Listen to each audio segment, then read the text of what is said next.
Hello friends, हर हर महादेव। आप सभी का मेरे इस चैनल में दोबारा स्वागत है। तो आज हम सब मोक्षदा एकादशी की व्रत कथा सुनेंगे। व्रत कथा सुनने से पहले हम इसका महत्व जान लेते हैं। धर्मराज युधिष्ठिर कहने लगे कि हे भगवान, मैंने मार्गशीर्ष कृष्ण एकादशी अर्थात उत्पन्ना एकादशी का सविस्तार वर्णन सुना।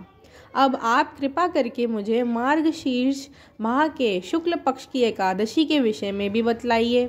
इस एकादशी का क्या नाम है तथा इसके व्रत का क्या विधान है, इसकी विधि क्या है, इसका व्रत करने से किस फल की प्राप्ति होती है, कृपया यह सब विधान पूर्वक कहिए। भगवान श्री कृष्ण बोले, मार्गशीर्ष माह के शुक्ल पक्ष में आने वाली इस एकादशी को मोक्षदा एकादशी कहा जाता है। यह व्रत मोक्ष देने वाला तथा चिंतामणि के समान सब कामनाएं पूर्ण करने वाला है, जिससे आप अपने पूर्वजों के दुखों को खत्म कर सकते हैं। इसका महात्म्य मैं तुमसे कहता हूँ, ध्यान पूर्वक सुनो। मोक्षदा एकादशी की व्रत कथा। बोलिए श्री हरि विष्णु भगवान की जय। गोकुल नाम के नगर में वैखानस नामक राजा राज्य करता था। उसके राज्य में चारों वेदों के ज्ञाता ब्राह्मण रहते थे। वह राजा अपनी प्रजा का पुत्रवत पालन करता था। एक बार रात्रि में राजा ने एक स्वप्न देखा कि उसके पिता नरक में हैं। उसे बड़ा आश्चर्य हुआ। प्रातः वह विद्वान ब्राह्मणों के पास गया और अपना स्वप्न सुनाया। कहा, मैंने अपने पिता को नरक में कष्ट उठाते देखा है। उन्होंने मुझसे कहा है कि हे पुत्र, मैं नरक में पड़ा हूँ, यहाँ से तुम मुझे मुक्त कराओ। जब से मैंने यह वचन सुने हैं तब से मैं बहुत बेचैन हूँ।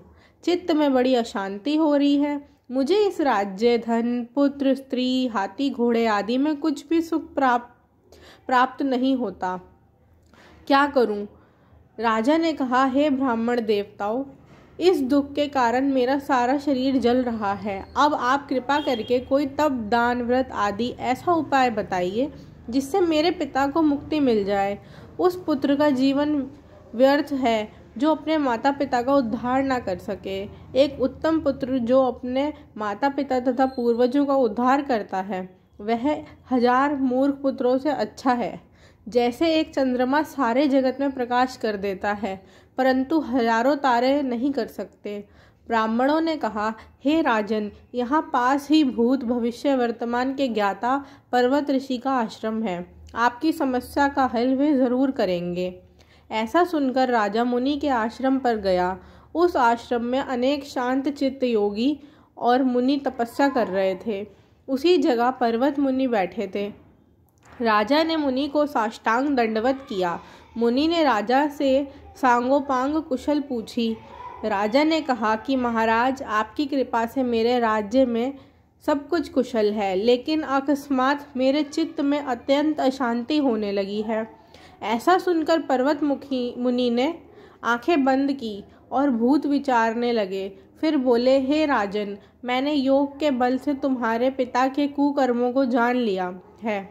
उन्होंने पूर्व जन्म में कामातुर होकर एक पत्नी को रति दी, किंतु सौत के कहने पर दूसरे पत्नी को ऋतुदान मांगने पर भी नहीं दिया। उसी पाप कर्म के कारण तुम्हारे पिता को नरक में जाना पड़ा। तब राजा ने कहा, इसका कोई उपाय बताइए। मुनि बोले, हे राजन, आप मार्गशीर्ष एकादशी का उपवास करें और उस उपवास के पुण्य को अपने पिता को संकल्प कर दें।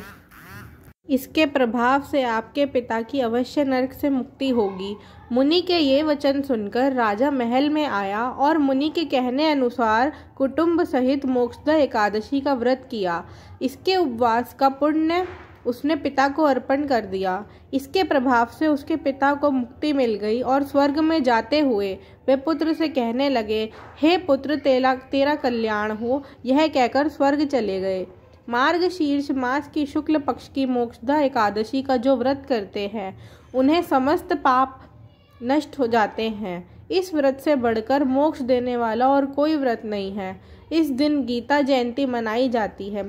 साथ ही यह धनुर्मास की एकादशी कहलाती है। अतः एकादशी का महत्व कई गुना और भी बढ़ जाता है। इस दिन से गीता पाठ पाठ का अनुष्ठान प्रारंभ करें तथा प्रतिदिन थोड़ी देर गीता अवश्य पढ़े। इसी प्रकार मोक्षदा एकादशी नामक कथा समाप्त हुई। बोलिए श्री हरि विष्णु भगवान की जय। अगर आप सभी को यह कथा पसंद आई तो इस वीडियो को लाइक करें, मेरे चैनल को सब्सक्राइब करें और अपने फ्रेंड्स और फैमिली के साथ ज़्यादा से ज़्यादा लोगों तक शेयर करें। Thank you for watching.